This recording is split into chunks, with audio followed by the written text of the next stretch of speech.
And welcome back into another episode of MPBF Radio, 45555, The Dip and Dive, brought to you by Absolutely Nothing. Today we're going to be talking about the sweep of the Mets, the upcoming series versus the Nationals, and the recent trade the Braves made. And I have Double D with me, and we're going to start off by talking about the sweep of the Mets. Now, this was more of a pitching win, per se. Our pitching did a lot better this whole series than it usually does. Is that right? That's absolutely correct. We had very good, strong starting pitching, and we had clutch bullpen outings by our bullpen. That's usually very shaky, so that was very encouraging to see. Yeah, usually shaky. That's understating it. We've been the absolute worst bullpen when it comes to ERA this year. It's not Braves like, and it's tough to swallow. But like you said, they had a good series, put some good stuff together, some good innings pitched. Let's see, we had the first game was Matt Whistler's debut. He had 8 innings pitched, 6 hits given up, and only 1 earned run. 2 strikeouts in 88 pitches. Now, 88 pitches over 8 innings. That's really impressive, right? Absolutely. I mean, that's an average of 11 pitches per inning, and don't forget to mention he had 0 walks for a major league debut against a very strong Mets team. That's beyond impressive. So if he can keep that up, I mean, we've got quite the pitcher on our hands. Absolutely. I'm really excited to see his next start later on against the Nationals. And it was nice to see Jace Peterson. He continues not only to hit singles, but stretch those singles into doubles and triples. And he doubled home 2 runs that ended up being the winning runs in the 8th inning. So that's really exciting to see him continue to improve and to do well for us. In the second game, we had Williams Perez. He went 6 innings, gave up 5 hits, 4 earned runs, but struck out 5. We won 6-4. You can't complain about that. No, not at all. He had a couple. He had a rough first inning, and he had another inning later on in the game where he kind of had a little bit of a hiccup there. But overall, he is very solid, and he's still a very young pitcher trying to learn his craft. And I really like his stuff a lot. I love watching him pitch. He's got exciting, electric stuff. His curveball really dives and dips. Got a great fastball. That game, we had A.J. Przinsky. He ended up getting 3 hits and scored 3 times. And that was the game that Simba went 4 for 4, I believe. Yep, that's correct. Scored twice. Okay. Love that. And I wish he continue. Don't forget to mention A.J. Przinsky came a home run shy of the cycle, and seeing him run around the bases for a triple can be quite the funny sight sometimes, but very impressive nonetheless. Yeah, absolutely. If you would ask somebody, A.J. Przinsky was 1 hit away from the cycle, what didn't he get?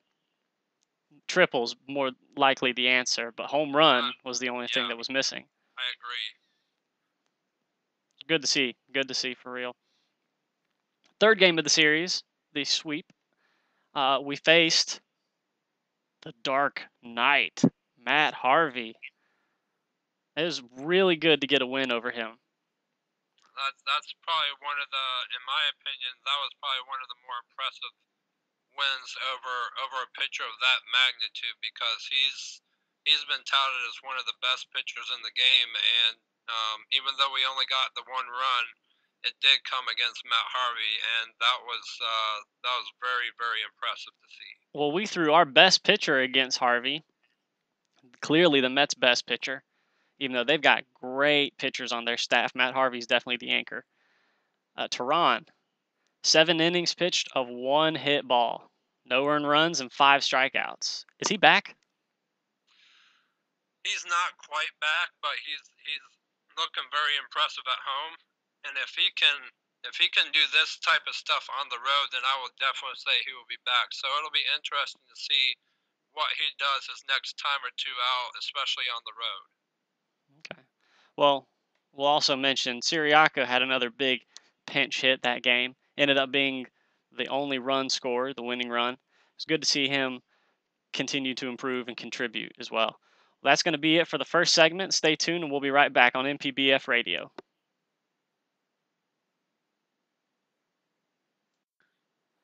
And welcome back to MPBF Radio. We're going to talk about the upcoming series against the Nationals. I'm just going to touch on it. We've got Wood facing Zimmerman in the first game. That's Tuesday night. On Wednesday, we've got Shelby Miller going against Doug Fister. And then on Thursday, we've got Matt Whistler. Really excited to see him pitch. And it's probably going to be against Steven Strasburg. Nothing's official just yet, but since Strasburg's coming back, Joe Ross will most likely get bumped from the rotation. That's good news, I believe. We usually do pretty well against Strasburg. So, Double D, give us a little something to expect for the National Series. I think you'll see more of the same against the Nationals as we had against the Mets. Probably more than likely low scoring, very good pitching, and we're going to have timely hitting to get just enough runs by to hopefully get 2 or 3 wins to have a good series. Okay. Definitely going to be interesting series, good pitching matchups. And then we're going to transition over to the most recent Braves trade. The Braves acquired the 16th overall pick last year from the draft, a right-hand pitcher named Touki Toussaint. And we also acquired Bronson Arroyo from Arizona, and then we gave up Phil Gosselin for it. Give us a little bit. What do you see, the goods and the bads, pros and the cons, from the Braves' perspective of this trade, Double D? I would say, obviously, the obvious good thing is this Touki Toussaint guy. He's their top 5 prospect, their 5th prospect in their organization. Now coming over to the Braves, he's rated as our 4th best prospect. And from all the video and everything I've heard on this guy, he's going to be a key starter and key piece to our future going forward. The bads. The only thing bad I can see about this is Bronson Arroyo's contract and the fact that he may or may not be able to come back from Tommy John surgery this year. It's still kind of up in the air, but not much bad. I would say mostly good. So I'm very excited about this trade, and I continue to be excited about what our front office is doing with the Braves going into our new stadium in a couple of seasons. Yeah, the Braves essentially bought Toussaint for $10 million. You really don't expect Bronson Arroyo to contribute.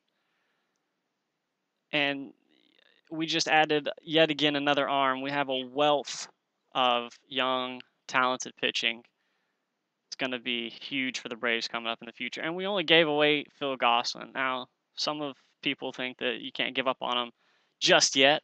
It's still too early, and he's still too young. But you can't complain with the results of the trade. There's no ways around it. Yeah, I agree. It's a very good trade, and a lot of the experts are saying that the Braves definitely got the better end of this deal, and it's going to be exciting to see what we get from this prospect in the coming years. He's a hurler, and the D-backs said that he didn't throw a curveball all year, and they were focusing on trying to develop his fastball and changeup. Well, we know the Braves are incredible at doing this, developing and molding young talent and pitchers specifically. This guy should fit right in with how the Braves' philosophy is in the minors and how it transitions to the majors. Any last thoughts on the trade? I just say that I'm excited to see how he moves through our system, and can't wait to see him in the majors, and hopefully he'll be a top end of the rotation starter for us in the not too distant future. I believe he's only 19. Yeah, 19 years old. Just turned 19 the day, I believe, the day of, or the day that we acquired him not too long ago. So yeah, he's still very young, and it shouldn't be too many years before he gets in the majors, hopefully. Exciting stuff. Well, that's going to do it for today's show. Don't forget to email the show, mpbf.wp@gmail.com, and we'll see you next time. MPBF Radio.